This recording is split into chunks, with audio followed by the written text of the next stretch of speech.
Australia is completely unprepared for the implications of climate change.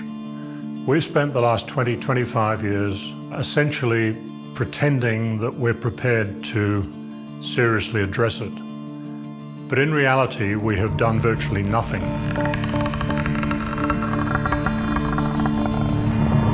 When the first Category 5 tropical revolving storm goes in over the Hunter Valley in New South Wales, it will blow the place to smithereens. We've never really articulated in a key, succinct, strategic sense how climate change is impacting national security. We haven't articulated that to the Australian public.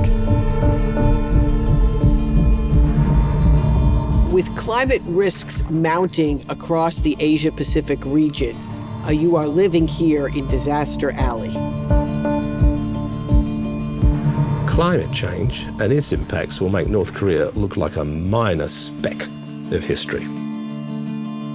I never imagined that we'd face a serious risk of a war in our part of the world in my lifetime.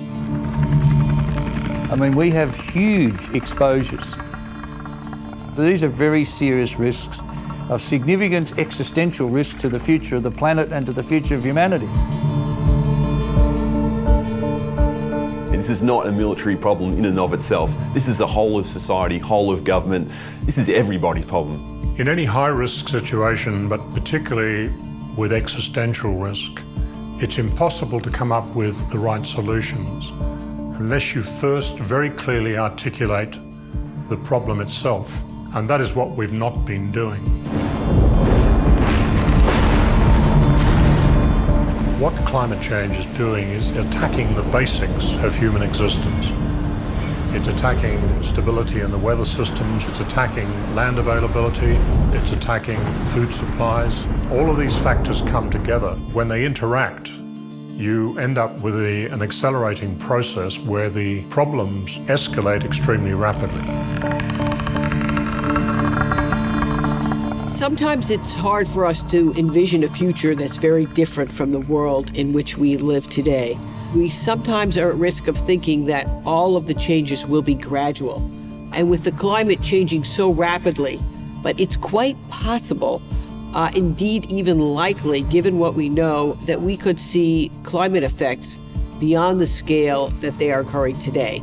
So we risk a failure of imagination if we don't take a look at how the world could be different tomorrow. The Australian Defence Force has been missing in action on climate change. There are no real genuine policies in place to deal strategically with the issue of climate change from a national security perspective. Consider, for example, if we were to have an extreme weather event in the South Pacific, maybe we were to have two in future scenarios. How does the ADF actually respond to those two simultaneous events? The military often call this the risk of simultaneity, the ability for the Australian Defence Force to respond to multiple events. Well, climate change poses such scenarios. If this was to happen in the South Pacific is one thing, but what if that was to simultaneously occur in Australia, where the Australian Defence Force is increasingly being called upon to Australian emergency relief situations? The floods in Queensland, the fires in Victoria, increasing levels of drought, cyclones and so forth. All these are real scenarios that the ADF going forward will have to deal with, potentially multiple locations at the same time. When you sit back and look at the totality of it, we are going to rapidly get to a point where our ability to cope will far exceed anything that the military could ever do. There's a physical limit that we will not go beyond. The Department of Defence is probably, if not the biggest, landowner and infrastructure owner in Australia. It's got hundreds of buildings dispersed across the continent. Darwin, Townsville, Perth, everywhere has a major defence installation. Now, many of these are at sea level. The Navy has umpteenth bases are obviously right on sea level. The Air Force as well has air bases at sea level. The Army has bases along coastlines. One of the impacts obviously is sea level rise, sea level inundation on military bases. And this is not small fry as well. These are very expensive long-term installations that, when they are impacted by sea level rise, will require significant change as to the built infrastructure, if not relocation. These changing conditions are changing the way in which the Australian Defence Force can actually train and operate on its own basis.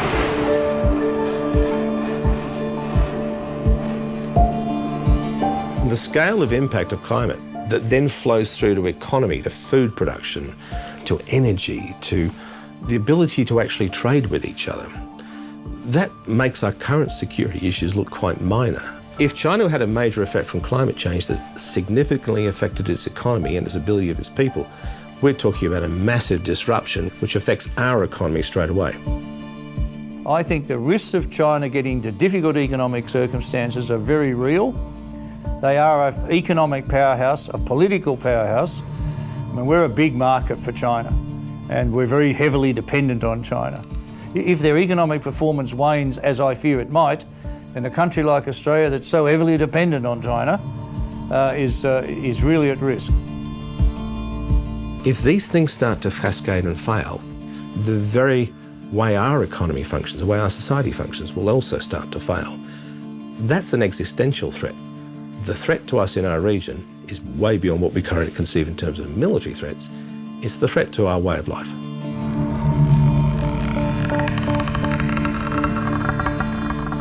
Instability becomes the term that we use in connection with climate change consequences. But instability means people getting angry and doing something about it. The issue of the Himalayan glacier is, of course, important to the countries that surround.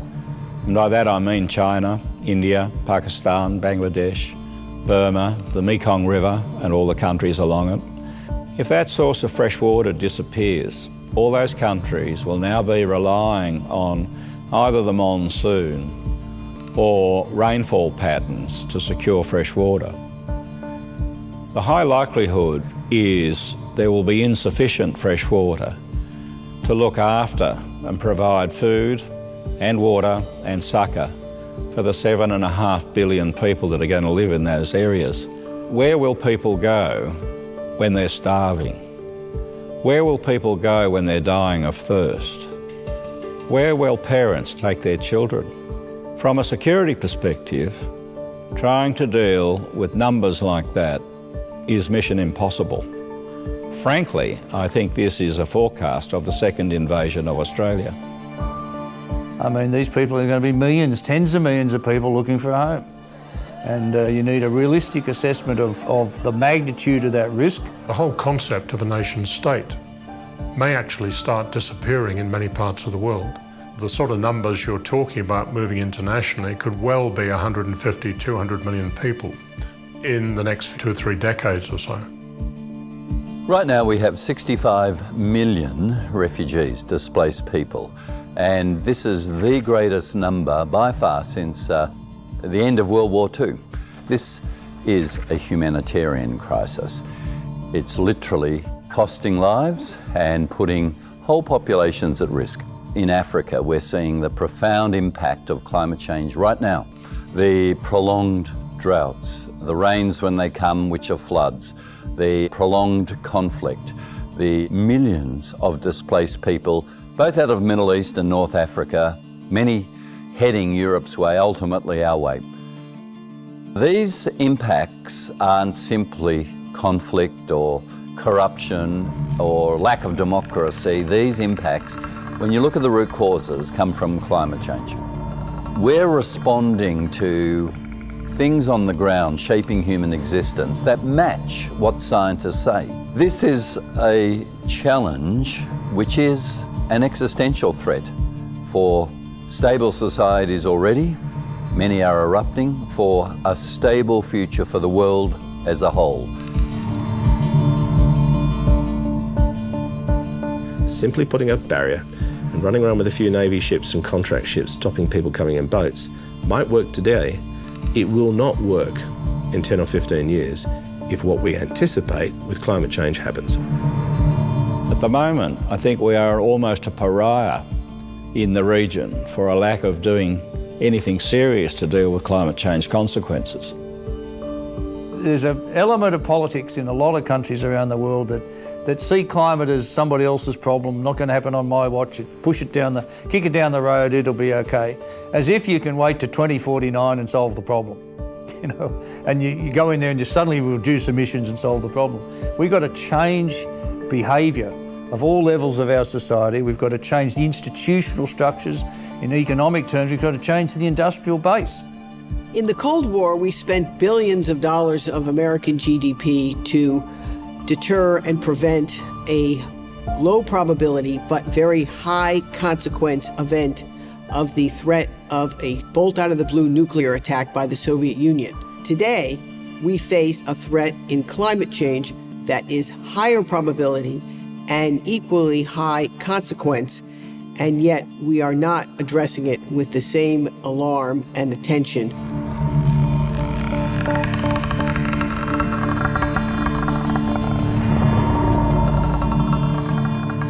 If you're going offshore drilling for oil, when you construct an oil rig, you build it to handle the conditions you're expecting, and you put in a much higher safety factor given the risks that are involved. You want that rig to survive. You don't want to accept a 50-50 chance that it might sink within the first 6 months of operation.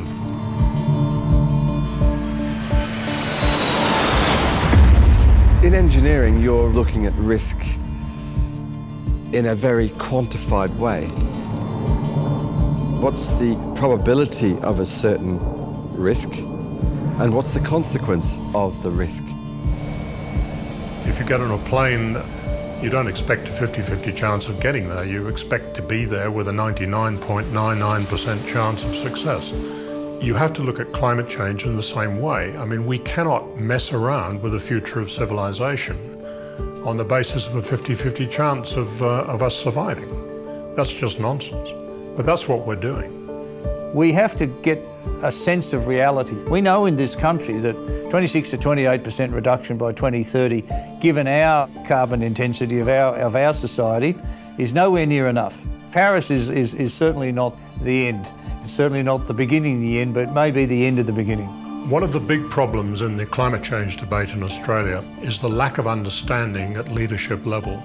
There's the assumption that this is somehow something that can be handled with incremental change from our business as usual. Addressing existential risk is a fundamentally different level of response from anything that is being contemplated at the present time. We are going to have to move to some form of emergency response if we seriously want to address climate change.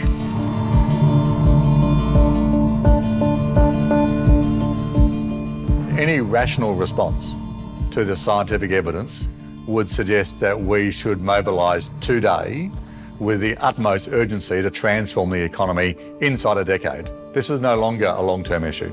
There is no doubt we can respond and we can do things that we can't imagine today. But the level of response we then need gets more and more dramatic every day.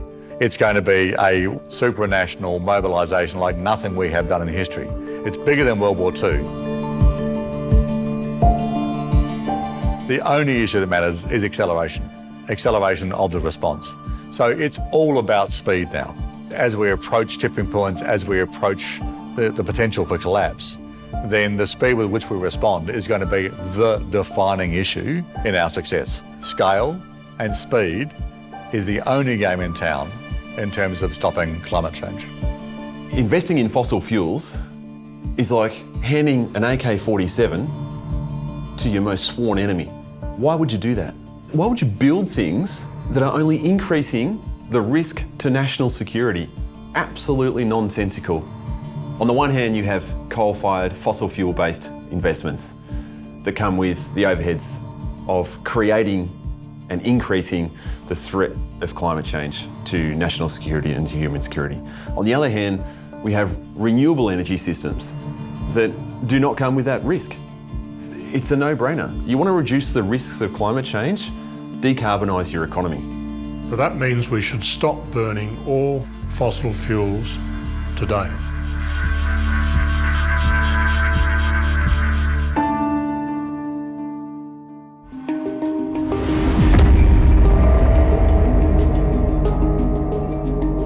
One thing you do learn from the military, there's no 100% certainty in anything, but you have to act in an appropriate time frame. We now know that a 2 degrees heat temperature increase is not a safe target.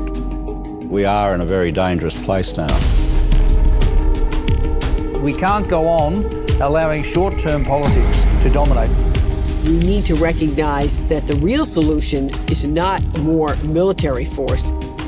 You need to give a level of certainty. You need to paint a picture so that they all come together to solve the problem.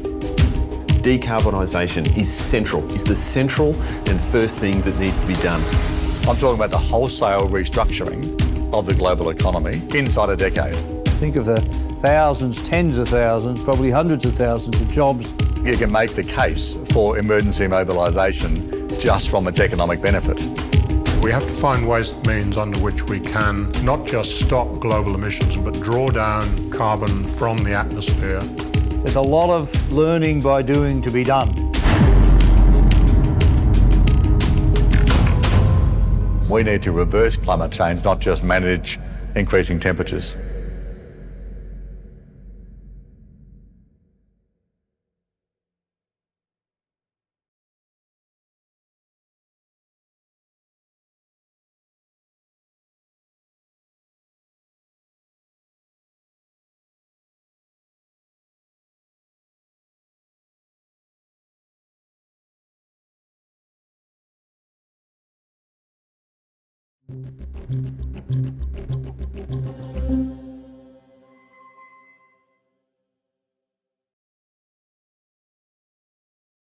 Welcome to Climate Action News, brought to you by We Don't Have Time, the social media climate solutions platform, in collaboration with Earth Day Network and Our Kids Climate. Our last episode was broadcasted just a month ago, and it was watched by people in 55 different countries, which made us very, very happy. Climate Action News is aired once a month, and then we have 2 weeks after the broadcast, we have a more in-depth show from the leadership perspective that will be sent. And you could watch this and follow the dates for the shows on wedon'thavetime.tv. My name is Katarina Rolfsdotter Jansson, and I am the program host of this show. And it is a non-fly webinar focusing on climate solutions and rapid change in terms of saving the planet from climate catastrophe. We invite world leaders, people from the business world, we invite people from NGOs and also politicians here to talk about change in terms of transitioning to safer climate conditions. Every episode consists of climate news, and then we have a call to action section. And then at the end, we have a more in-depth dialogue with people from leaders and experts sharing their expertise in the transition that we need that needs to be taken place. So take a seat and watch the show. And if you have not already downloaded the app, wedon'thavetime.org, please do that. And you can also start chatting with the participants, the guests that are already waiting online via Zoom. So please follow us, and the chat will be open until 30 minutes after the show, so stay tuned. Time has run out for half measures, and it's imperative that we start the transition into safe climate conditions on the planet. But we see a lot of hope already. We saw the 7 million strikers at the 4,000 events all over the planet. And at the UN, the delegates there were struggling to prepare for the COP25 at Chile later on. And in the United Nations, the EU, there is hope that 2020 might be the year of increased ambition for climate work, actually. In the United States, there was a staggering donation of $750 million given to Caltech by a philanthropist. The question is this enough that philanthropists try to fill out the gap that is left by the federal institutions? This and more we will talk about now in this segment. So let's now please welcome the guests to this show. With us we have from Berlin, Nick Nuttall, a Director of Strategic Communications from Earth Day. With us from New York, we have Jill Cubitt, co-founder of Our Kids Climate. And all the way from Australia, we have Ian Dunlop. Ian is senior member, Advisory Board Breakthrough, National Centre for Climate Restoration. And with us from London, we have Neil Morissetti. Neil is Vice Dean, Public Policy, Faculty of Engineering Sciences at the University College of London. And with us from Washington, D.C., we have the U.S. representative from We Don't Have Time, Dr. Shweta Chakraborty. Welcome to the show. And let's now start by you, Shweta. You have brought with us some news that you'd like to introduce, and I'm going to move over to our screen here and help you facilitate those on the app we have here. So Shweta, please tell us about the news that you have selected. Excellent. Thank you, Katarina. You're welcome. So this week has been very news heavy. Unfortunately, that is the case going forward as climate impact events increase. But what we're seeing this week is increasing protests around the world. We know that the Fridays for the Future protests culminated with Greta Thunberg in New York City on September 20th, where millions around the world took to the streets in support of raising further government calls to action ahead of the UN Climate Action Summit, which was held on September 23rd. Since then, the protests haven't stopped. Just this past Monday, worldwide protests from the UK-based group Extinction Rebellion, shorthand is XR, kicked off with activists blocking the streets, throwing red paint on monuments, and getting arrested in countries like the UK, Netherlands, and Australia. This is how this self-proclaimed non-violent civil disobedience activist movement is making headlines all over the world with their demands to commit governments to more stringent action. In the UK in particular, they're asking the government to declare a climate emergency, to legally commit to reducing carbon emissions to net zero by 2025, and to get a citizens' assembly to oversee these changes. These are really ambitious demands, and it shows the nature of international civilian urgency on the climate crisis. So I wanted to share that news story, and also some good news, which is that coal might not reign much longer. Despite here in the US, the Trump administration's best efforts to prop up the coal industry, we're seeing that the tides are turning. One investor quoted in the article we're showing that, quote unquote, despite several attempts, the Trump administration has not stemmed the decline of US coal consumption caused by the sustained drop in natural gas prices and the massive expansion in the US wind fleet. The company in question, Murray Energy Corp, was featured in this article, has spent considerable time and effort lobbying Trump, and it outlasted a lot of its competitors. But despite that, the news is that it is facing potential bankruptcy. Another positive news story this week I wanted to share is that it's actually cool to give donations to climate action now.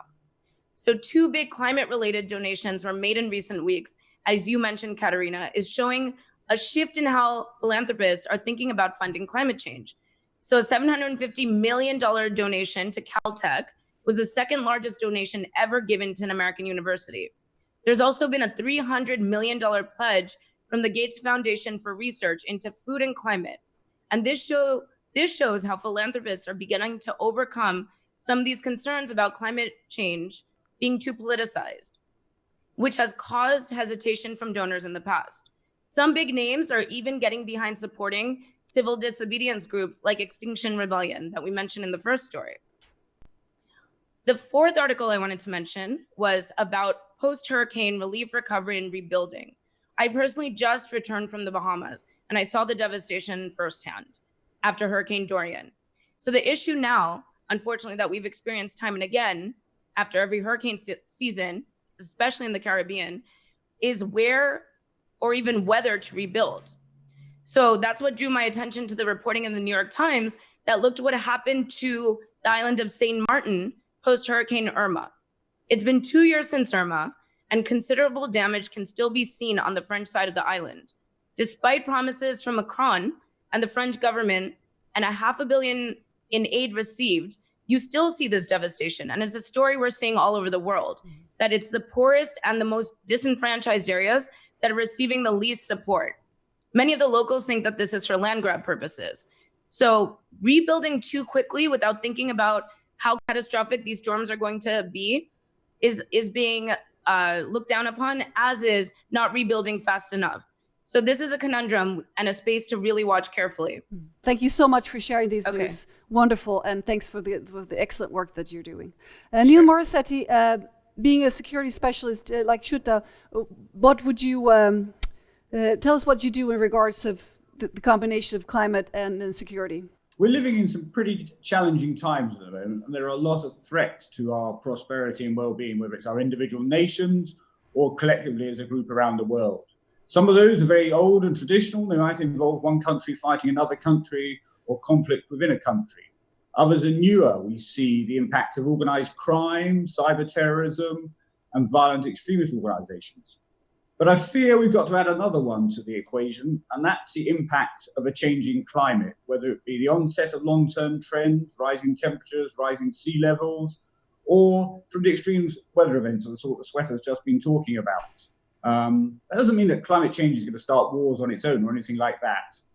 But as a result of those changes, from changing climate and the likelihood of people losing their livelihood or their homes, losses of crops, reduced yields because of increased temperatures, etc., it sort of acts like a catalyst or a bucket of petrol to be thrown on a smouldering fire.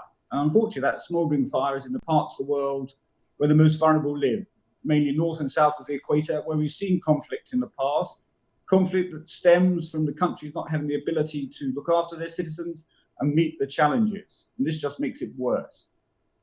It might be tempting to say, if you're living in a northern hemisphere country or in Australia, it's not your problem. But the reality is we live in a globalized world, and what happens in one country affects all of us.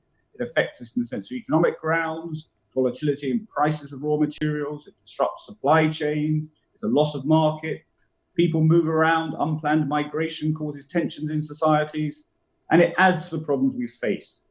And the challenge is, because there's so much else going on as well, that we're struggling to get our mind around the complexity of these issues and work to understand what it means and what we need to do to reduce the risks posed by a changing climate to a point at which they're manageable.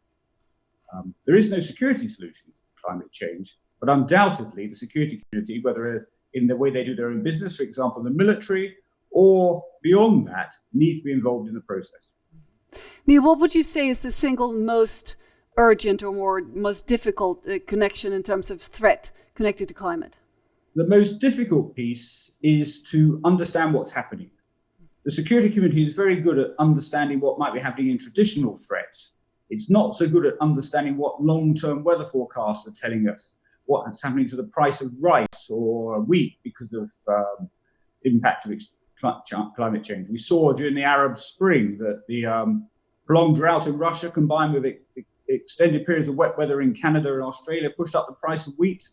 And one of the factors that caused the riots in the markets in Tunisia was the rise of the price of bread because Russia had stopped exporting wheat. Similarly, in Syria, we know that there's been an impact. And it's understanding that, knowing who to talk to, and then doing that analysis and adding it to all the other challenges we face. When it comes to the Navy and the Army and the Air Force, and how would this affect that type of security?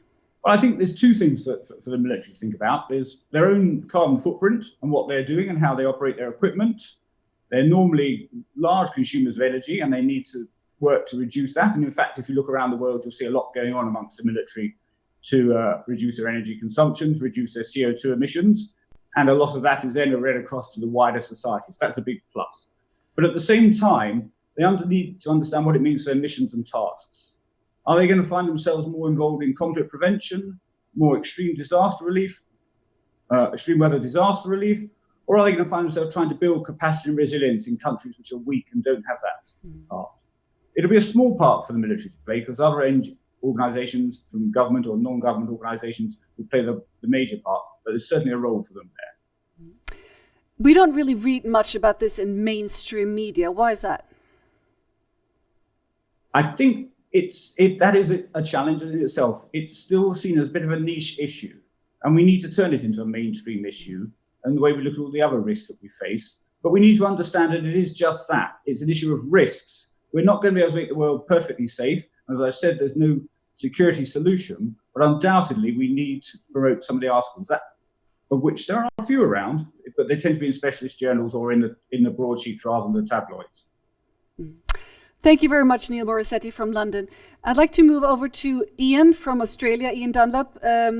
Please introduce yourself and tell us about Breakthrough. We saw a bit earlier in the film that was starting the show, but please tell us more about what you do in Breakthrough. Thanks, Katarina, for the opportunity to talk to you this evening. You're welcome. My background is essentially in the fossil fuel industry, starting way back in the 1950s, and I've been around climate change for about 50 years now, in the sense that it was something that was being talked about scientifically way back then and long before that. And gradually over the years, the evidence of increasing impact has got stronger and stronger. The science has got better and better. And it's crystal clear now that human activity in the shape of fossil fuel emissions, land clearing and so on, is now changing our climate. That's still something that is disputed in many parts of the world, including Australia, unfortunately. My history is essentially I left the fossil fuel industry in the early 90s, and I've been working ever since to go in the opposite direction.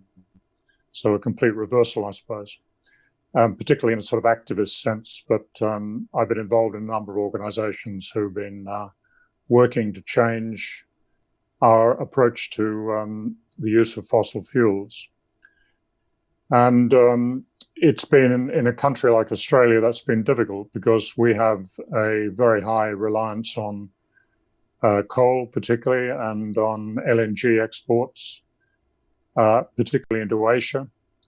And in those circumstances, you have a very strong political attitude toward the maintenance of that usage, and also a business community which has been very strongly focused on, if not even reducing, but increasing our exports and use of fossil fuels.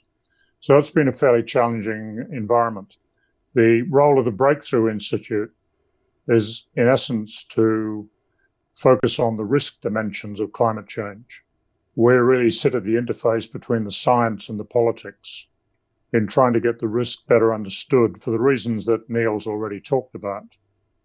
Our view is probably one that's rather more extreme than most, in the sense that we now consider that climate change represents an immediate existential risk to the future of human civilization, which is going to require emergency action to seriously address it, akin to what you do in wartime. I mean, this is now the single biggest threat that the world faces.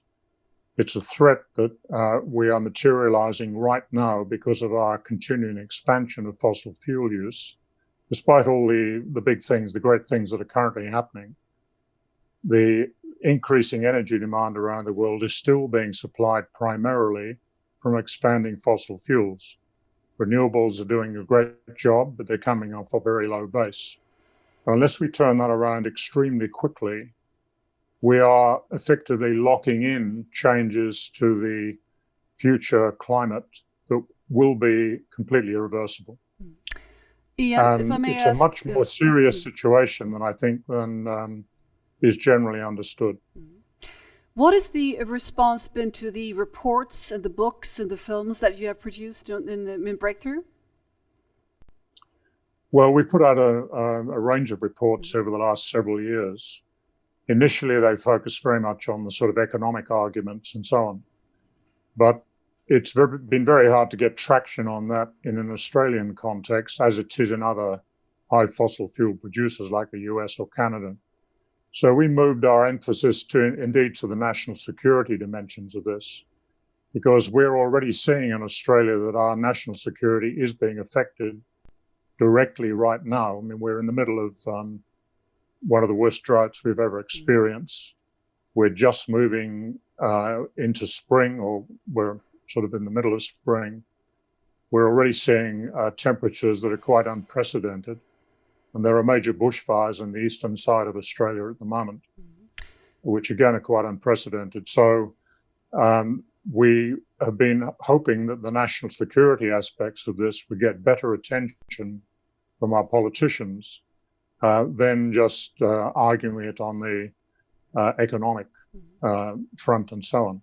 That has been having some effect, I think, but we're a long way from where we've got to get to before we get real acceptance by our political and corporate incumbency that we now have to move to the sort of emergency action that I'm talking about. Ian, from your experience from having worked in the fossil industry for that many years, can you give any tips, any pointers how to sort of be able to address, to be able to get the insight into that industry of the need for this transition? Oh, look, I think there is a lot of pressure now being brought to bear. I mean, one of the biggest changes has been obviously the pressure from investors who are now refusing to continue to fund increasing fossil fuel projects. We've seen a couple of decisions this year which have been quite landmark decisions, where in the state of New South Wales, we've had 2 coal mines refuse permission to develop by the planning authorities, partly on the grounds of greenhouse gas emissions, which is the first time ever. We're seeing similar pressure now coming to bear on the big LNG projects on the northwest coast of Australia. That's not quite as advanced, but the same sort of thing is developing. So there is big attitudinal change taking place. And of course, behind all that, you have the Task Force on Climate Risk Disclosure proposals that the Bank of England has been essentially promoting through the Financial Stability Board, where companies that are listed on the stock exchanges are now being asked to tell investors what their genuine exposure to climate risk really is. Now, that's all been very good, but so far it's too reactive. It's not really asking the right question. Thank you, that will Ian. get ramped up. Thank you. I'd like just to see if we get any comments from Shutta and Neil from the security experience that you have on what Ian just presented. Sure. So, as you know, I host the Climate and Security podcast, and I'm able to hear firsthand from those on the front lines what they are experiencing and seeing. And it's exactly that. The US military is the largest single consumer of energy in the world. And so what Neil was saying about how the military is really making efforts worldwide to change their ways, we really need to see them as a leader and to switch to a portfolio that not only we recognize that fossil fuels is the more reliable source of energy and historically has been. Once we see the military take the lead and change that portfolio, I think we'll really begin to see shifts from their disseminated into civilian society. So I'm looking forward to seeing where that goes. I think we're definitely counting on the military for that. Nick, any comments from you? Neil? Sorry, Neil. Yeah, just picking up on that point, and I think you're absolutely right. I mean, in World War II, the military used 1 gallon of fuel per man per day. In Afghanistan, they were using 22 gallons per man per day. Now, clearly, it's a very different conflict, new technologies and this sort of thing. But that meant they had to move all that fuel around. That cost a lot of money, but more importantly, it cost a lot of blood in casualties. So it's not operationally efficient for the military to use these sort of quantities of fuel or this nature of fuel. And that's why they're working on it. There's a lot more to do, but we're already seeing lots of deployed forces using solar panels, solar blankets to provide electricity rather than diesel generators. And that sort of technology then rolls over into wider society. So that's a positive. And just picking up on one point Ian made, he's been talking about the extreme weather events and the drought and everything in Australia. And he and I and some of his colleagues have talked about this before. If Australia is struggling to tackle some of these issues, imagine what it's like in a country where the government doesn't have the capacity and resilience and it's weak.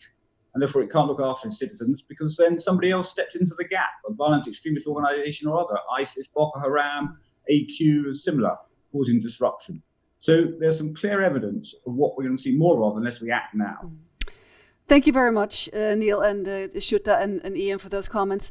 This leads us into talking about the perspective from the next generation. Jill Cubitt, Our Kids Climate, please tell us what you played an important role in the climate strikes that was organized all over the world during the global strike weeks.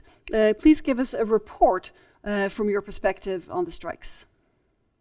Yes, so hi everyone, and thank you, Katarina. So I work with a network of organizations from around the world that are parent-led groups working on climate protection. And around the strikes, we did three main things. One, we organized a global webinar specifically for parents about how they can support the youth-led strikes. And to that webinar, we invited youth organizers. The second thing that we did is we created a resource for parents on what they can do to support the strikes. And we recommended that parents did three things. One, that they attended the strikes with their kids or had an action on social media, that they talked to their schools and they either to their teacher or principals or school leaders about the fact that they do support the strikes, but also to bring climate experts or youth activists into the school to talk about the strikes. And the third thing we recommended was for people to get active in their workplaces. And then the last main thing that we did is that we supported the communications and creative efforts of parent-led groups from 11 countries. And so that was really interesting because we got to see a whole bunch of different ideas that go beyond traditional activism.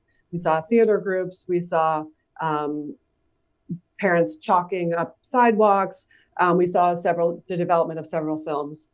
So for me, I got to see like the development and the production of these organizations, these parent-led organizations doing work directly on the ground. Success factors for the strikes. What would you say were the biggest success factors? I think there's the sheer numbers that we've been talking about that you mentioned, that over 7 million people participated in the strikes, and that were participation from a reported 185 countries. So the numbers themselves are amazing. I really think the strikes have been successful because they have a really clear action for people to take, and it's an action that many kids and people have been able to take. And that action matches with the sense of urgency that people feel. So I think that's really important. And then I think another thing that's been really important and a reason why the strikes have been so successful is that the youth have really owned the language around climate change and talking a lot about the future and language around like stealing our future, stealing our hopes and dreams. I think that really resonates with people, and it's, the youth movement and youth, they really have ownership or are taking ownership over this issue. And I think the language that they're using is really helping kind of propel their movement. Great. So Jill, please share with us the piece of news that you selected.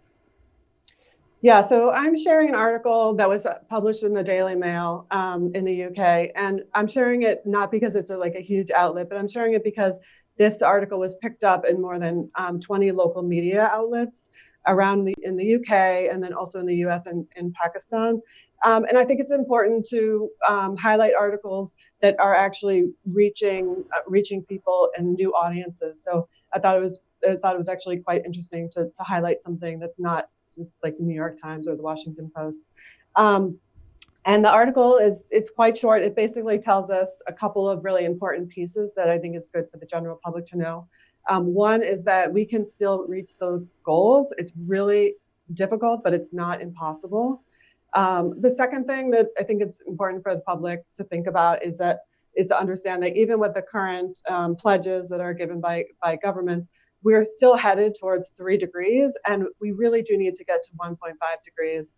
And so the UN estimates that in order to get to that 1.5 degrees, we have to increase our ambition by 3 to 5 times.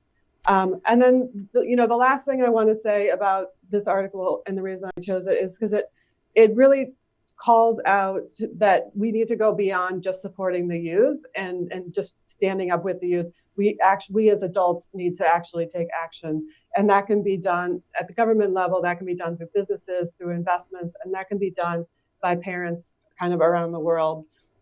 And at the end of the article, we highlight one of our partner groups called Mothers Rise Up in the UK.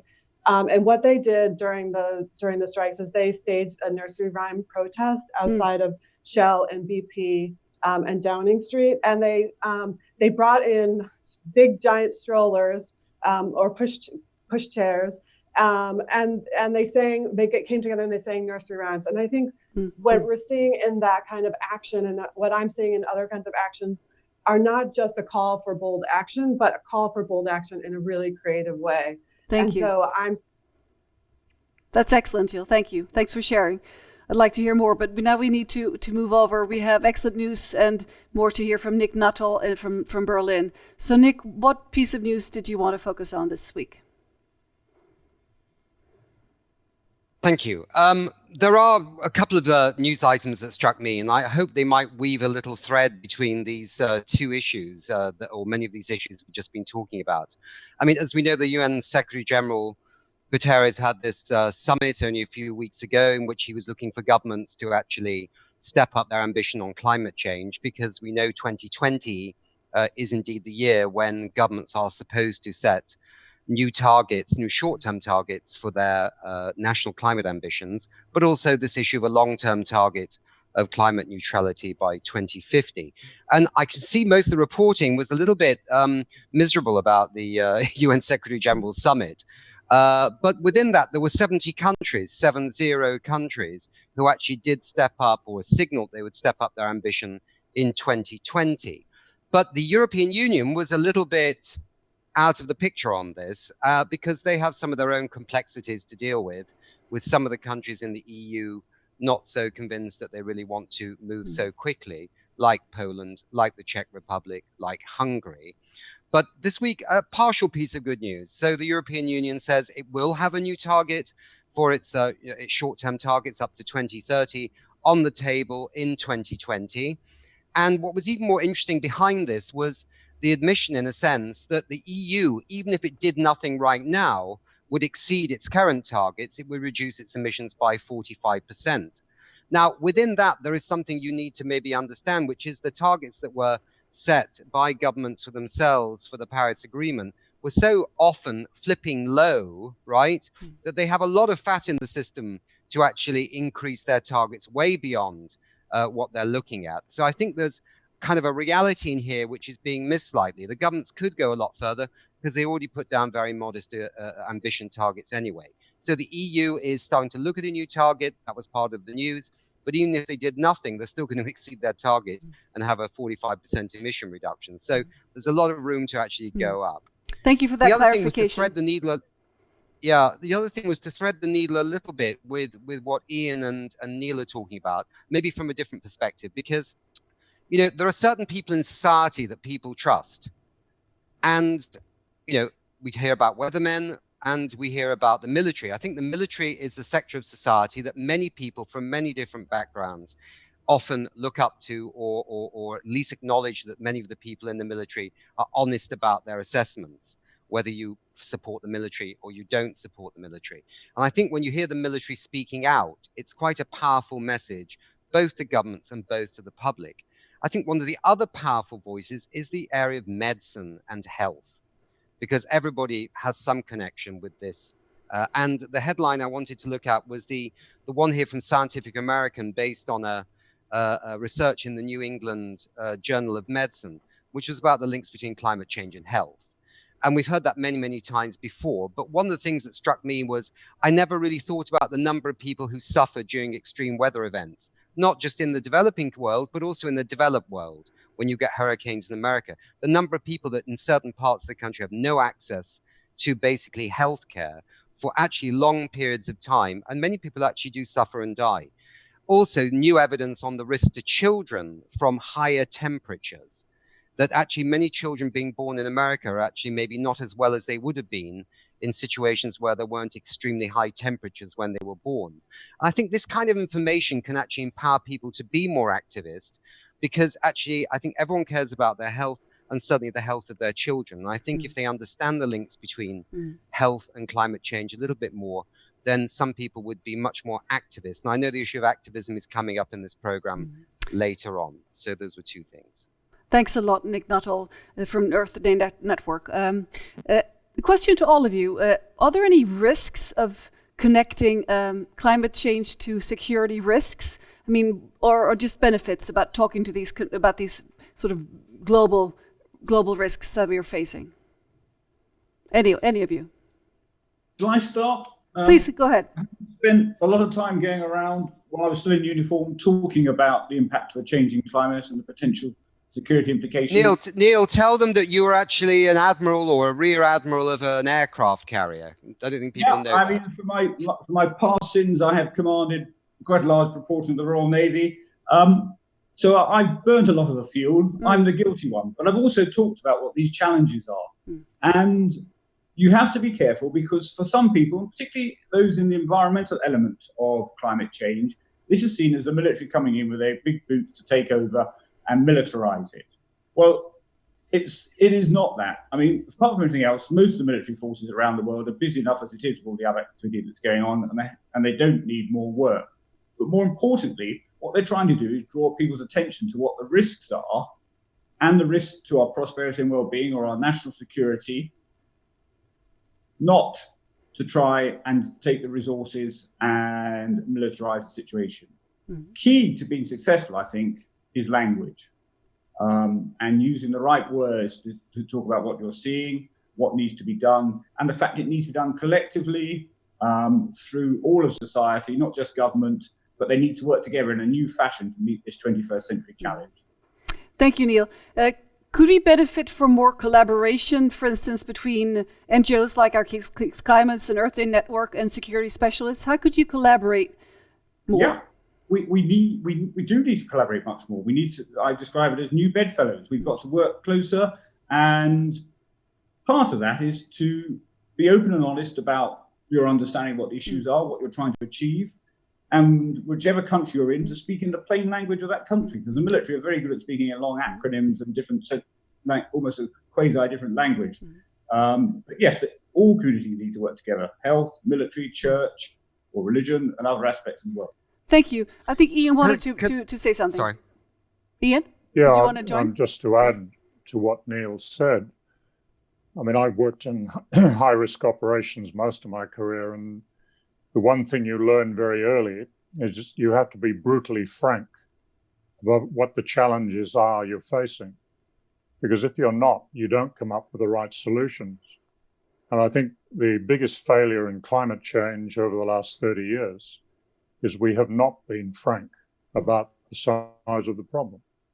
And if you look at the security issue at the moment, I mean, pretty much all of the big issues the world is facing are not driven necessarily exclusively by climate, but climate is now playing a major factor in it. I mean, if you look at Syria that Neil's already mentioned, climate played a major effect on that. Brexit is to a large extent triggered by migration issues in Europe. And behind all of that lies climate, as well as a whole lot of other stuff. If you look at Trump's Mexican wall, you've got exactly the same problem with climate impacts in Central America.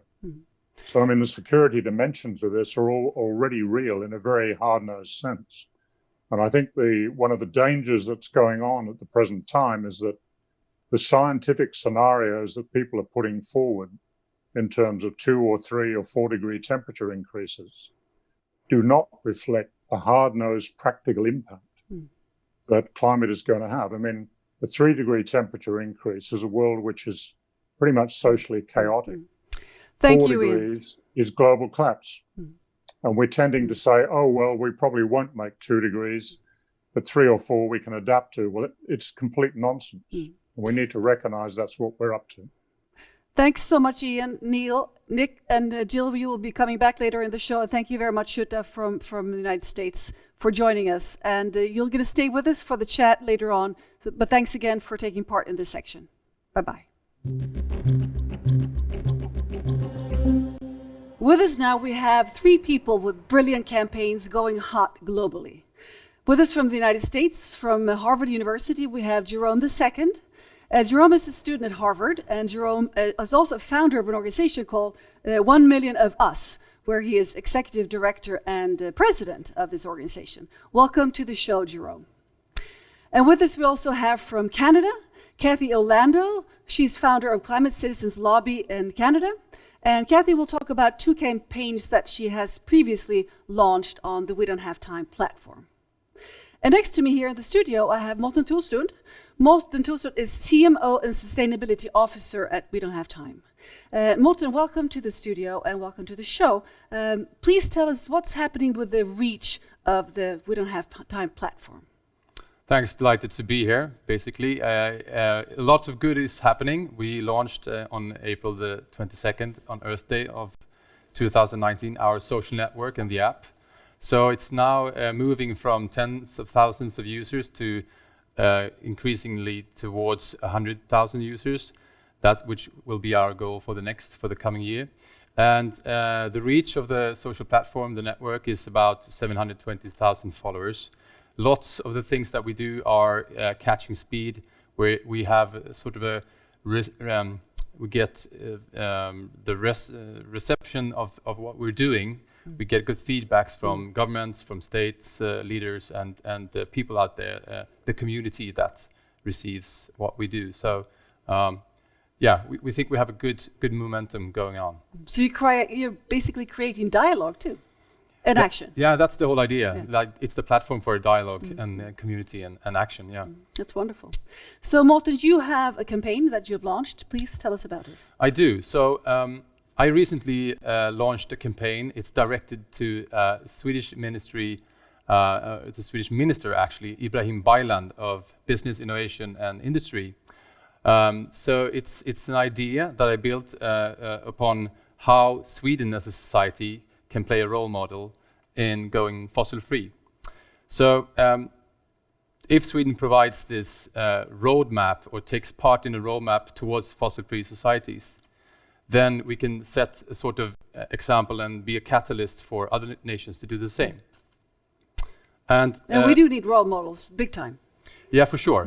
So I think basically this is something that we can write, the epic stories that we can write, the history to come, that our grandchildren will read about how we as societies transformed from being a part of being on a very destructive path to move into a safer haven.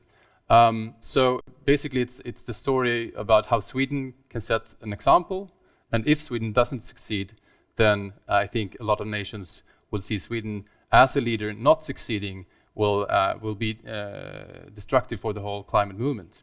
So I think people, societies, and we all want these solutions. We want to know what the solutions are, we want to see them, and there are roadmaps for these halving of carbon emissions. Which is what we need to do, half every we need to halve every 10 years.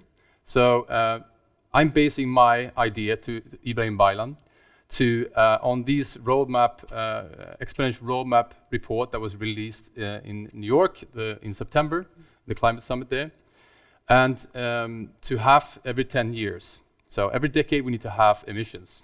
And Sweden is currently at this pace about 1% yearly, which is about a tenth of what we need. So from next year, we need to set an example, and we need a lot of moonshot projects to do that. And Mr. Baylan has a lot in his portfolio that he can control. And I would like him to look at these 36 action points, which is in this exponential roadmap report, which is on exponentialroadmap.org, for instance. So if he would agree to this campaign, to send a sort of a thumbs up that he received this, read the reports and the 36 action points, there's a lot to gain for that. So basically I have action points, a few of them that I like to post like this. So we need to decarbonize our societies, and we must start by halving them from 2020 to 2030, then to again halving to 2040 and 2050. Industries play a crucial role, and we need to work together to do this. And he and his cabinet and staff and everyone around him can help to put these bills on the floor to the Swedish Parliament, because we need lots of examples. So the industry can be very much more circular in business models. It can be, we can do a lot of things in agriculture, and the logic is that the stakeholders here need to work together. And basically we have one shot, and it's 2020, we need to bend the curve. So if Sweden does it, the rest will follow. If not, we are really at a really crucial pathway where we choose the wrong way. So I leave it up to Mr. Ibrahim, Mr. Baylan to take on this challenge. Well, this is a great campaign and great challenge. So please, all of you viewers out there, go in and check it out and like it and push for it and spread it, please. Jerome, over to you now. Could you please, in a few sentences, tell us about your campaign? Yes, so my name is Jerome Foster II. I am from Washington, D.C., and I'm the founder and executive director of 1 Million of Us, which is a campaign to mobilize millions of young people on every democratic country on the planet to make sure that they understand their connection with their democratic system. And it starts from the climate strikes. And when Greta came to the White House with me and striked, we talked about 1 Million of Us and talked about the potential for climate strikers to then go and register to vote. Because a lot of politicians really focus on getting the votes that they need to be reelected. So for politicians to take the issues of young people seriously, we need to be a part of the democratic process. So what 1 Million of Us does is we basically have weekly conference calls with young voters from all across the world, or people who want to be voters, and we walk them through the process of registering to vote, to go to the polls, and all afterwards setting up meetings with their congressional members to talk with them about the importance of climate change and about other issues that are facing their region specifically, such as drought or hurricanes or wildfires, etc. Also, what 1 Million of Us does is it also allows people to organize events in the local community, where young people can organize picnics or organize get-togethers where they can talk about the actions for the next year to prepare for the upcoming election. So say in the US, our next election is in 2020 in September, and we are rallying for that, where we're going to have a week before that election to have many different get-togethers where people can have ride shares and allow people to better easily access the places where people go and vote.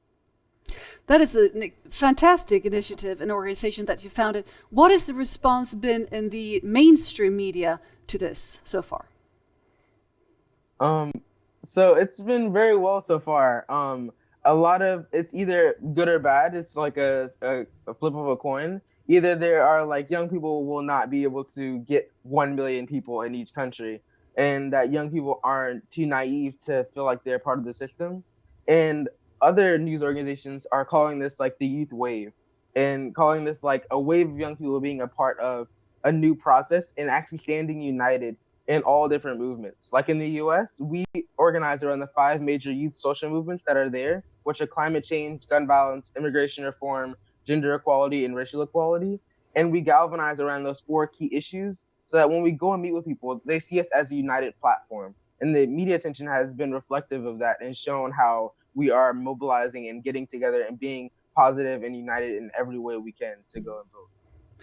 Do you work a lot in the school system? I mean, are you able to get your voice out there in the schools?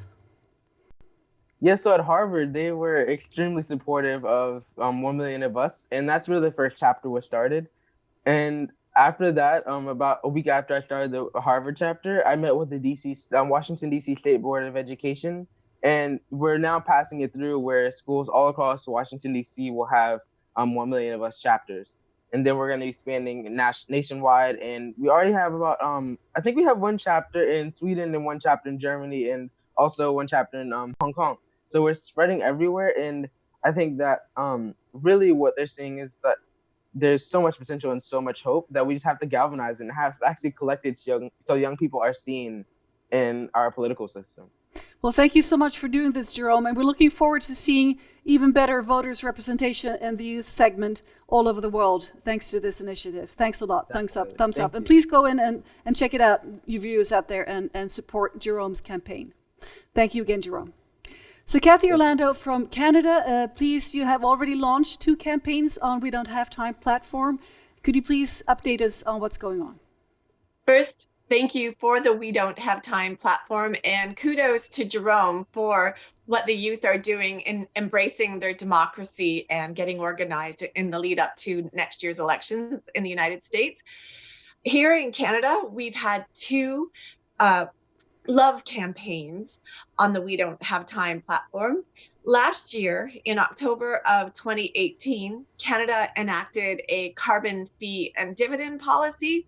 Very exciting, because we, behind the scenes at Citizens Climate Lobby, had worked really hard since 2010 to bring really good information to our parliamentarians and create political will in about 1/3 of the ridings in Canada, or constituencies in Canada for carbon fee and dividend. Our volunteers had published almost 3,000 news media items as well. They met with parliamentarians over 900 times. So the first We Don't Have Time love campaign was expressing love for our government actually enacting a carbon fee and dividend policy. And we really appreciated the opportunity for that. It got in the hundreds of likes. It's a really good documentation in real time of what had happened. It also somewhat supported Canada's environment minister, the Honourable Catherine McKenna. She's the second longest and running environment minister in the history of Canada. And she gets a lot of pushback on social media. So this was a way to counter that pushback with some love.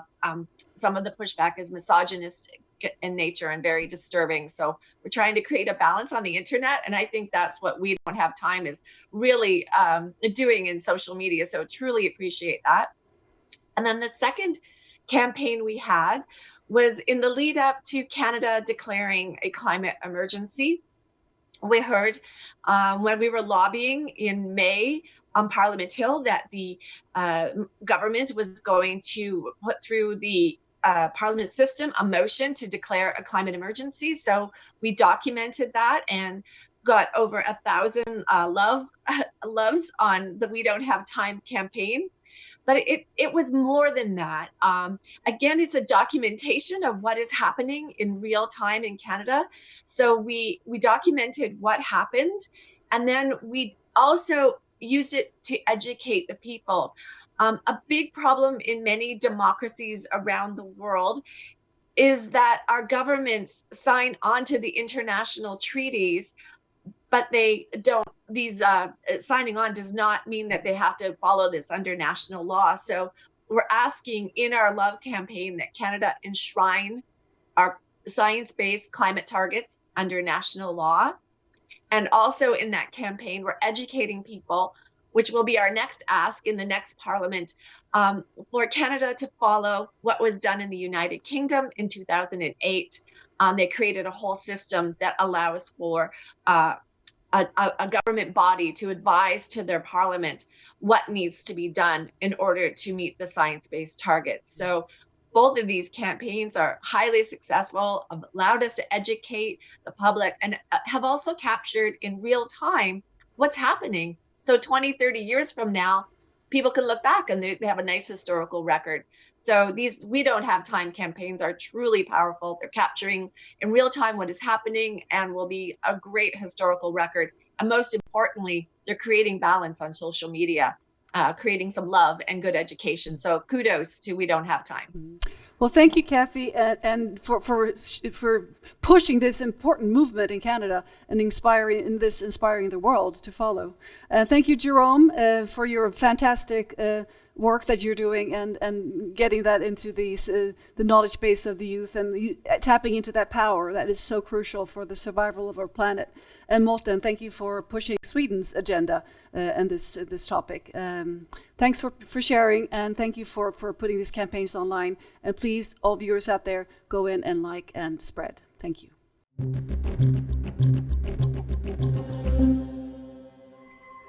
This part of the show is co-hosted by my friend and Forbes coach, Peter Jansen, right here next to me, because you're in Stockholm this week. Yes, Wonderful. I'm in Stockholm. Great. It's lovely to be here. Thank you. And Peter will ask questions from his professional as a leadership coach, and he'll talk about the theory of change with the guests. It's easy to despair when our leaders fail to address climate issues. But we do see a lot of good examples of activism that actually works all over the world. We saw it leading up to the COP21 in the marches in Paris, or the strikes. We've seen it before in other aspects. We saw it in Canada and in Switzerland, the struggle to get the carbon fee dividend system in place. And we're going to talk now more about climate activism that actually does work. And with us, we have some guests from all over the world that will talk about their solutions and how they work with climate activism. So let's welcome here. We have with us at the studio Isabel Axelsson from Fridays for Future. You've been working a lot with this organization, and you'll talk more about that later. With us from Berlin, we have Nick Nuttall, Director of Strategic Communications from Earth Day Network. We have with us from New York, Jill Cubitt, co-founder of Our Kids Climate. And from Scania in Sweden, we have Anders Foller, who is Head of Sustainability at Scania in Sweden. And we have with us from Canada, Kathy Orlando, who is founder of Climate Citizens Lobby in Canada, and also Jamie DeMarco, Climate Citizens Lobby. Welcome to the show, all of you. Let's start with you, Andreas. What are you doing at Scania, and how come Scania is so ranked, highly ranked globally in terms of sustainability? And how high are you ranked? Thank you. I honestly don't know how high we are ranked or which ranking to look for. But I think we are recognized as a leader thanks to the ambitions we have set for ourselves, the way we are transparent about being part of the problems for the last 100 years or so, but that we're now urgently want to be a part of the solution. And that we are showing that we're trying not only to work with our traditional business activities, such as putting products and services on the markets, but also trying to get our customers to be able to run the more sustainable part of our portfolio.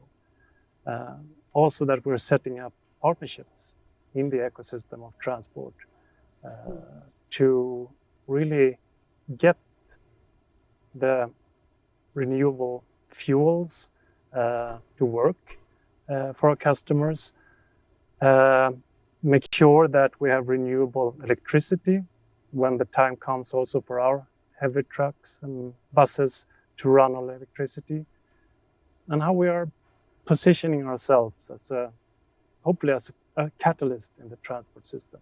I think thank you, Andreas. Yeah. Thank you. I'll get back to you with more questions. Okay, thank you. Thank you. So Isabel, with us here in the studio, Fridays for Future, what a powerful organization. Tell us about your work. So I'm first and foremost a school striker in the Fridays for Future movement. I strike from school every single Friday between 8 a.m. and 3 p.m. Furthermore, like outside of just school striking, which is the main role I have, I also am a part of organizing the big global strikes, mostly here in Stockholm, but also some coordination internationally. And how has that been? I mean, you've been doing this since last fall. It's a year now? Yeah, just about a year. And the response, I mean, what response have you gotten so far? Very different. Some people are very supportive, and it's really nice, both from teachers and parents and friends have supported me. Of course, there's also been a few people that are skeptical towards my work, and not to mention all the hate you get online. How do you handle that? Mostly it's easy to ignore it when it's just online, because it's an anonymous person behind a screen. But when it's someone that you know or someone that comes up to you in the street, it's way harder. But you have to deal with it. In Stockholm, there were roughly 60 or 70,000 people striking just last week. How did that feel, being the organizer and the instigator of this fantastic event? It felt absolutely insane. We were expecting maybe 20,000 people, and then more than triple the amount came. It's really hard to describe that feeling, but it feels incredibly powerful to know that we are not the only ones fighting for this, that there are so many people that think the same thing that we do and will stand next to us. Well, fantastic work. Fantastic.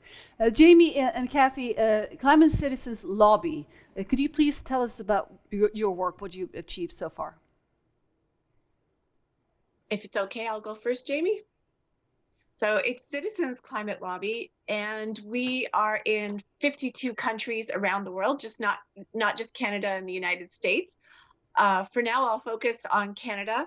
So what we do is we build political will for climate action, one constituency at a time, building that grassroots support. And 9 years ago in Canada, we started lobbying our politicians and creating political will for coal phase out, ending of fossil fuel subsidies, and for carbon fee and dividend. Canada is now, along with a lot of other groups, we helped with the ending of fossil fuel subsidies, which will be by 2025 in Canada, depending on what happens in the election in the next 2 weeks. We also have a coal phase-out program, and we enacted a carbon fee and dividend policy. So pretty successful, I would say, in Canada. And lots of success around the world, too, but not enough time to talk about that. Maybe for another episode. Thank you, Kathy. How about your perspective, Jamie? And like Kathy said, our name is Citizens Climate Lobby, and lobbyist is a term that generally has a bad stigma associated. We think of like a paid hired gun in a suit going in to like pay off another politician. And we're trying to say that every single person can be a citizen lobbyist. And studies have shown that the most effective way to change the way an elected official feels about an issue is a compelling, effective, researched, and respectful meeting with constituents. And so we, wealthy special interests may have like dozens of high power lawyers. Well, we have hundreds of thousands of citizen lobbyists all over the country that are working in tandem as an army for climate solutions. That's wonderful. That's really the power of the many. Speaking of which, Nick and Jill and your organizations, Our Kids Climate and Earth Day Network, we've seen you previously in the news section, but maybe not all viewers are familiar with what your organizations do. So would you like to present that, Nick, from your perspective? Well, Earth Day is a very long-standing organization. It's been around since 1970. It was, I suppose, the first citizens' mobilization on the environment in those days when chemical pollution was a big deal, and people were very worried about the expansion of roads and big interstate highways carving up cities. So there are all kinds of issues, and the Vietnam War, of course, all rolled into one. And the great success of Earth Day 1970 was to persuade the then President Richard Nixon, who didn't care about the environment, that there were so many people on the streets on Earth Day 22nd of April 1970 that he better pass some laws on the environment, and did, the Clean Air Act and the American the EPA. So then we fast forward to now. Here we are 50 years on. Next year is the 50th anniversary. We're trying to mobilize maybe 3 billion people around the world to come out on Earth Day. Maybe 1 billion come out every year anyway. They do many different things, and some of it is invisible to others. But to somehow bring that together so that there is a sense of mass mobilization. One of the principal things we've been trying to persuade people to do is to vote Earth. Anybody in a democracy has the right to pass a vote, and that was hard won by our parents and grandparents, and so we should exercise it this time maybe on the environment and climate change. So I'm looking at Kathy there in Canada and thinking, can I sneak our social media video in her direction despite all this crazy legislation about climate change and outside organizations? But yeah, that's where we are. Mm-hmm. Thank you very much, Nick. And Jill, over to you. Yeah, so I'm one of the co-leads of the Our Kids Climate Network, and Our Kids Climate is a global network of parent-led organizations. And currently we are 50 organizations from 19 countries, and we just relaunched our campaign in April, so we're really excited about the recent growth. Our main goal is to support, connect, inspire, and amplify parent-led organizing in countries around the world. And then I come to this work because I have had a 5-year storytelling project called Dear Tomorrow. So the other hat that I wear is on building up creative and storytelling solutions in the climate space. Thank you so much, Jill. Andreas, your CEO, Henrik Henriksson, he really went out with a bold statement at the UN summit just last week, declaring what? Could you tell the audience that might not know? Well, we were one of the companies who declared that we're now setting our climate targets in line with the harsher of the Paris Agreement conclusions that we need to reach below 2 degrees warming by 2050. That means that we are committed to what is called a science-based target. For us, it's not a big deal. We have already communicated that we will be, of course, fossil-free 2050 means for us that our products need to be fossil-free by 2040. And this pretty much just informs us on the trajectory going there. So I'm not sure it was a bold statement. For us, it makes a lot of sense to have science inform us on our climate strategy. If science doesn't inform your climate strategy, I mean, what does? So would you say, surrounded by all these activists, what is the input that you get from the activist scene? How much does that actually affect a person like yourself working with sustainability in a major corporation?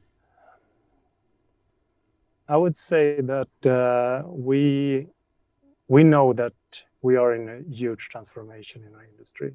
We just cannot go on the way we have done before. We're hearing that from the young people around the world, but we also hear it from science, and we also hear it from our customers and from our suppliers. So it's pretty unanimous voices that we're now hearing that we need to change. And as a company, in times like that, you just have to make up your mind. Do you want to lead that change? Do you want to go head first into it? Or do you want to be second or risk being not on the other side of the transformation at all? Thank you, Andreas Voller. Jill, Nick, and Isabel, what would you say is your so far greatest accomplishment when it comes to activism? I'd like to start with you, Isabel.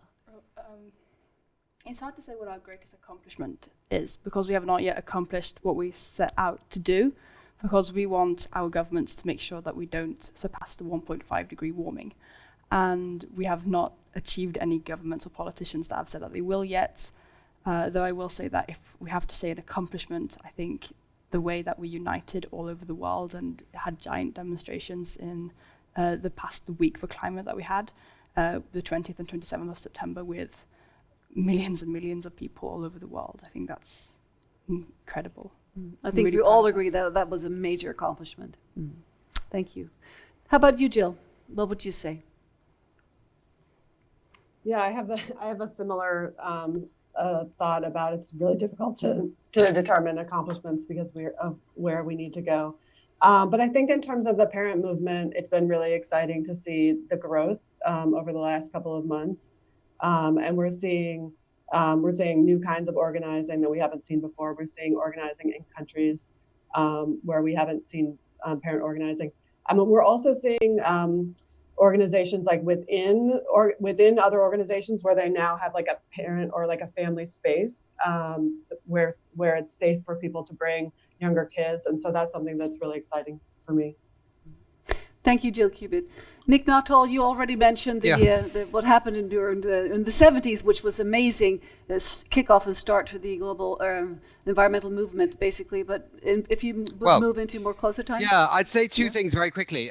One is, I've only been with Earth Day since last February. So, but I think the greatest achievement that I was involved in was with the United Nations, and that was the delivery of the Paris Climate Change Agreement. And everybody probably on this program and many people listening outside knows that took millions, tens of millions of people over 20 years to actually succeed to get that Paris Agreement.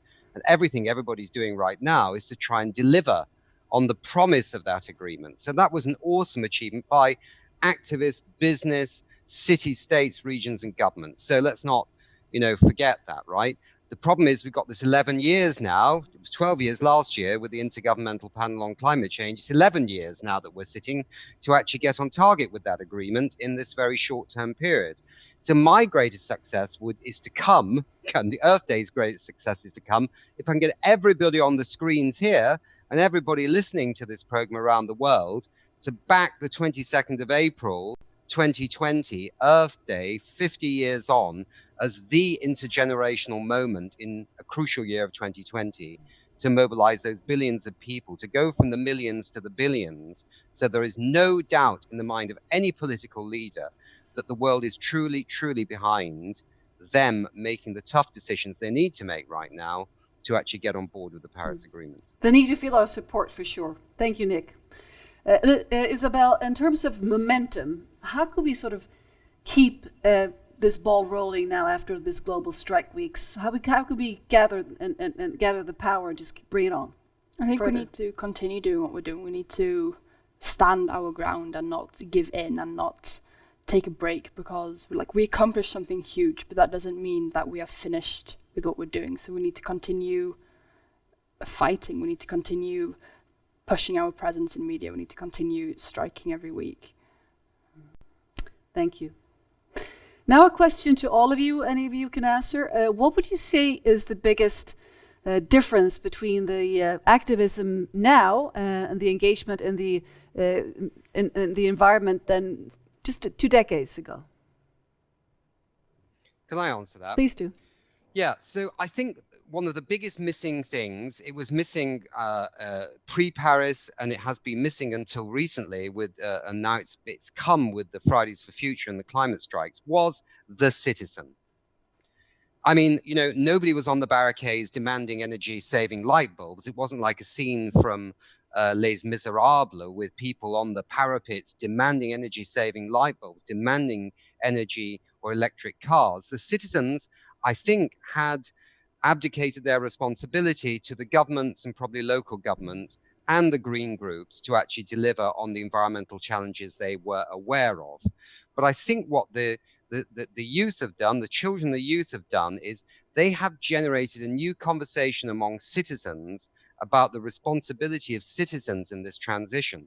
Because there is no way, you can see the changes in governments, right? You can see one moment you have Obama, next minute you have Trump. You can see what happened in Brazil. It'll happen in many other countries too. Hopefully not in Canada this time around. You know, you need to have the citizens actually embedded in a sense of this is the perspective of the world they want, not to be swayed by one political moment or another, but to be fully engaged on that, so that then their leaders, whether they be in business or whether they be in government, know the citizens are not going to change their minds about this. Thank you, Nick. We're all going to live for a lot longer than 4 years. 4 years is the term of a government, right? So we all live longer than that. Let's hope we can have some continuity from the public. How would we really do that? How are we going to get that engagement every single time? How are we going to increase it? How are we going to empower people to engage? Well, you have to ask the others first, Peter. I've just shared enough time. Everybody. This, so. Jill, your perspective? I mean, I would say related to the part about engaging citizens is I think that the biggest change that I've seen in the last 9 months is that it's now becoming part of the cultural context in which we live. And so, you know, even I would say like a year ago at this time, you know, people didn't talk about climate change. It wasn't part of our media. It wasn't in books that we read, and it wasn't a part of like the stories that we tell ourselves about how we live. And we're starting to see like a real shift in terms of climate change, like seeping into our cultural dialogue, which I think is for me, that's like the next big area of work that needs to be done, which is not only for people to be active and on the streets, but for climate change to be part of everybody's lives every day, in terms of our conversations, in terms of what we're creating, what media we're creating, what we're talking about on social media, what we're absorbing in terms of our you know, culture, art, all of that I think needs to be that's like the next frontier that needs to be addressed, and we're just seeing the beginning of that. Kathy. Well, I can speak from the Canadian perspective. This election versus election 2015, climate crisis is in the top 3 issues in Canada, which is delightful to see. It's always been 6th or 7th, so you go talk to politicians, and it's like, well, it's not going to make a difference. But now it's in the top 3, so politicians have to pay attention. There was an English debate of all the leaders on Monday night, and climate change just kept creeping in throughout it, which is delightful. That did not happen in 2015, so it's now part of the election in Canada, and so hopefully that'll make a difference. Jamie? And I think we've seen similar things in the United States, where for the first time this year, we have seen climate change be the #1 priority among Democratic voters. Where this issue was forever on the bottom of the list, maybe a throwaway line on someone's website, it is now the central leading issue in so many campaigns. And on the Republican side in the United States, I think that the greatest achievement of the Citizens Climate Lobby so far is to help transform the American Republican Party from a party of denial to a party of solutions. So in 2015, you couldn't find a single American Republican who would accept and publicly acknowledge the science of human-caused climate change. And, you know, we worked really hard to first create a bipartisan, to get a Gibson resolution, getting Republicans to acknowledge the reality. Then we created the Bipartisan Climate Solutions Caucus. So Republicans were actively meeting regularly with Democrats to talk about solutions. And now we have multiple Republicans putting out carbon pricing bills, bills that will reduce all US emissions 40% in 12 years, being led by the Republican Party. And that is a work. sea change that we've accomplished. Nick, over to you. Yeah, just it's interesting because you introduced me earlier as being in Berlin. I'm actually not in Berlin. I'm in Bonn, which was the capital of Western Germany. Oh, yes, you were in Berlin last episode. Yes. Yeah, well, it's in the same country, and I did come by train, by the way. I'm at the German Development Institute here in Bonn, in North Rhine-Westphalia in Germany, as part of a workshop sponsored by the German government. With PhD students and political scientists and development experts from many countries, South Africa, Indonesia, obviously Europe, but also China and Mexico and so on. And what is the topic? It's how the arts and culture can actually change the response to climate change with a greater sense of urgency.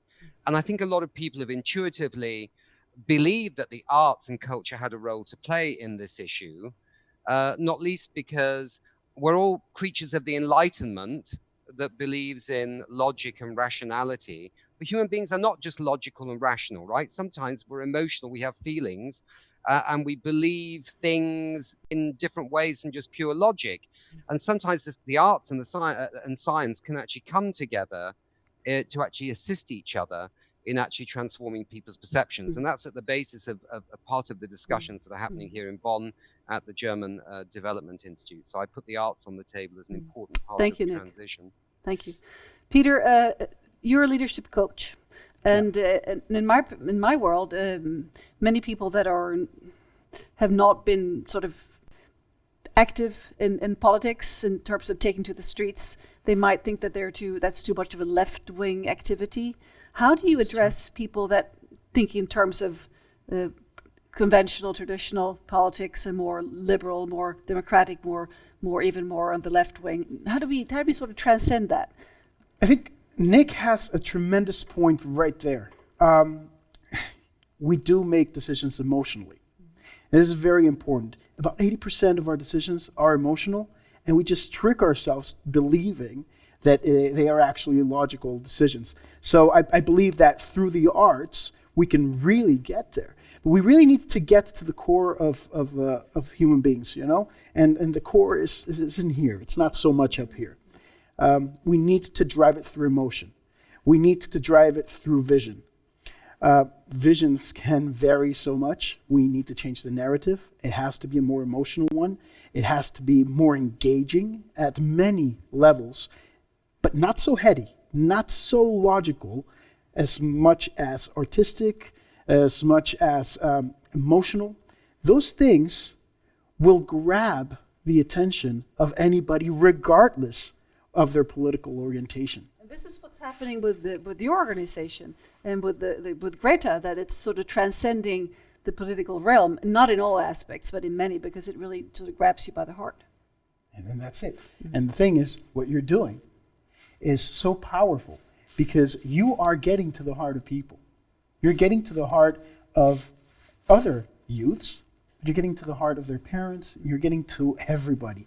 And you see, there's this beauty in activating the future and the futures and the youth.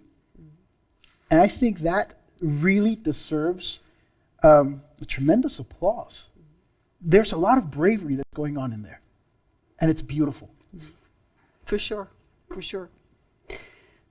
Nick? Can I just say something here? I don't want to dominate this conversation, but we don't want to lose sight of the fact that, as our friend from Scania just said, we do need the science, right? And in fact, we built the science over the last 20 odd years to do the risk assessment that makes it clear that we need to act.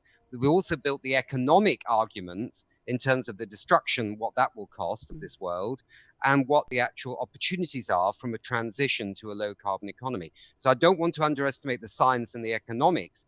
What we just don't seem to have right now, got wonderful companies like Scania, part of like 500 corporations that have set science-based targets around the world. We have $32 trillion worth of investment promising to green itself. We have all these big movements, but we've only got 11 years, right? According to the science assessments. How do we move society in 11 years? It may be impossible, but we have it in the Fridays for Future, the seeds of a new consciousness. But how do we embed that consciousness as we go forward in this short time period? And that's why I think we need culture, arts, storytelling. I'm sure that our friend from Scania would tell us that, you know, if you think about the selling of trucks and motor cars and all that kinds of things in the past, they fed on the human desire to look cool behind the steering wheel. It was telling stories to people to buy certain products. How do we actually tell the stories to people to buy the products that are super green, for example? That's another form of storytelling. It's called advertising. Thank you so much, Nick. We have to wrap this up a bit now. There will be an after show with you digging more deeper into this topic. It'll be aired on October 23rd. The first after show in this concept of climate action news. But so for now, I'd like to thank all of you for participating. Isabel here in the studio and Peter next to me. Lovely to have you here in real life. Of course, a big thank you to all listeners and viewers out there. And please now stay online, chat with our guests, and keep on getting informed and participate online on our platform. The next show will be aired on November 6th. The theme is why is gender equality a climate solution? Why gender equality is a climate solution? That will be aired on November 6th. So if you haven't started chatting, go ahead. Because remember, we don't have time to wait, but we still have time to act.